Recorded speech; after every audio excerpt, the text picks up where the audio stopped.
तो वो सवाल जो हमने शो के शुरू में चलाया था विजय जी कि आप कांग्रेस को मंजूर या दिल्ली अभी दूर, तो मतलब अब तो दिल्ली दूरस्थ नहीं रही है।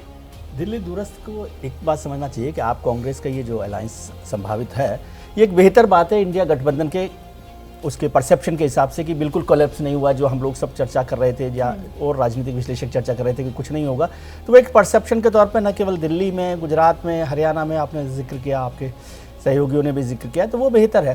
लेकिन दिल्ली को समझिए, दिल्ली में 2 चुनावों में भारतीय जनता पार्टी 7 सीटों पर 55% के करीब, मतलब मोर देन 50% वोट से जीती है। तो यदि ये दोनों भी मिलते हैं तब भी 50% वोट को क्रॉस करना, लेकिन दोनों के मिलने से एक बड़ी टक्कर वाली लड़ाई वहाँ पर हो सकती है। अगर दोनों पार्टियां अलग अलग लड़ती तो भारतीय जनता पार्टी के लिए कोई मुश्किल वहां नहीं होती। भड़ू सीट को लेकर भी कांग्रेस भले ही इमोशनली अपने आप को कर रही हो अहमद पटेल साहब को लेकर, बिल्कुल ठीक है, अहमद पटेल साहब की वो सीट रही है, वो पैदा भी वहाँ हुए, 77 से 89 तक MP भी रहे, लेकिन 89 के बाद से अहमद पटेल कभी भड़ू से चुनाव नहीं लड़े, नहीं जीते। तो इसलिए उसको इस तरह से समझना कि वो सीट कांग्रेस की सीट हो गई है तो कोई बहुत बड़ी बात नहीं। और ये मेरे ख्याल से सही फैसला हुआ कि वहाँ आम आदमी पार्टी का उम्मीदवार ज़्यादा मजबूत है। लेकिन दिल्ली दूरस्थ नहीं, दिल्ली थोड़ी सी करीब हुई है उनके आम आदमी पार्टी कांग्रेस के। तो अब कितनी सीटों पर कुछ कर सकती है। आप जो बात कह रहे हैं कि दिल्ली अब थोड़ी करीब आती हुई नजर आ रही है, मतलब वो दिल्ली दूरस्थ वाली स्थिति इंडिया गठबंधन में सीट शेयरिंग फॉर्मूले के हिसाब से थोड़ा सा कम होता हुआ नजर आ रहा है मामला। लेकिन अब सवाल बड़ा ये हो जाता है कि दिल्ली में तो चल गया, लेकिन ये दिल्ली वाला जो फॉर्मूला है वो और कहां कहां चलेगा? क्या इंडिया गठबंधन अब आने वाले समय में इसी दिल्ली वाले फॉर्मूले को लेकर आगे कुछ और मजबूती अपने लिए हासिल कर सकता है क्या रामकृपाल सर? देखिए, ये जो दिल्ली आम आदमी पार्टी और कांग्रेस का मिलना, इंडिया अलायंस, ये साबित करता है कि जो नेचुरल एलाइज थे, जिनके मिलने की जो दोस्त थे वो तो मिले नहीं, जो आर्क राइवल थे वो दोनों दिल्ली में मिल गए हैं। हाँ। लेकिन देखिए, एक बात आप समझ लीजिए रोमाना जी,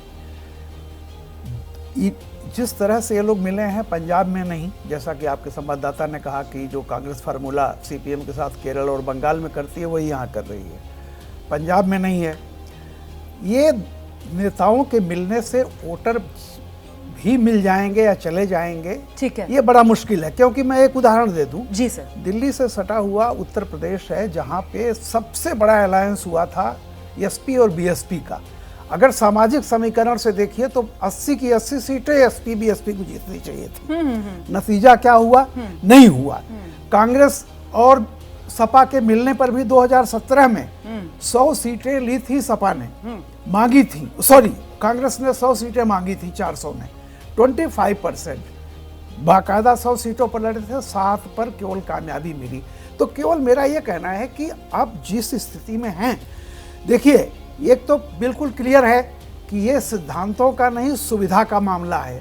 जहां उसको देख रहे हैं जैसे वही कि दिल्ली में आप करेंगे, पंजाब में नहीं करेंगे, तो ये जो चीजें हैं मुझे नहीं लगता कि इससे कोई फर्क, क्योंकि बीजेपी का तो देखने का नजरिया हो सकता है ना। हाँ, सिद्धांत ये, हाँ बिल्कुल, और सिद्धांत ये भी हो सकता है कि बीजेपी को सत्ता से हटाना है, तो इसलिए BSP मिले तो बीजेपी की 9 सीटें कम कर दी ना।